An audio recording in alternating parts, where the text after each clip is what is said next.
Once upon a time, in a small village nestled at the foot of a mountain, there lived a young girl named Say. She loved spending her days outdoors, exploring the forests and fields that surrounded her home. One sunny day, as she was wandering through the woods, Say stumbled upon an old man sitting on a rock. He was dressed in tattered clothes and appeared to be lost in thought. Say approached him and asked, "Hello, sir. Are you lost?"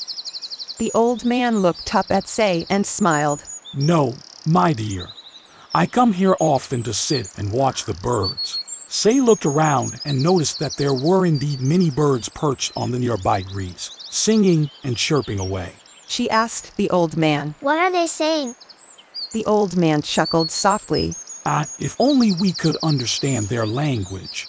But alas, we can only listen and admire their beauty." Say was fascinated by the old man's words and spent the rest of the afternoon sitting next to him, watching the birds and listening to their songs. As the sun began to set, the old man stood up and stretched his legs. "It's time for me to go, young lady," he said. "But before I leave, I want to give you a gift." He reached into his pocket and pulled out a pair of shoes.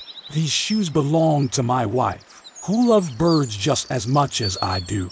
She passed away many years ago, but her love for nature lives on in these shoes." Say thanked the old man for the shoes and slipped them on her feet.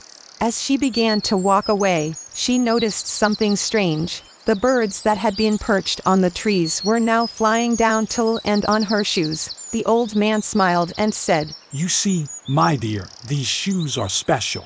They attract the birds and allow you to understand their songs." Say was overjoyed and spent the rest of her life exploring the world with her feathered friends by her side. And whenever she looked down at her shoes, she could hear the birds singing in her heart.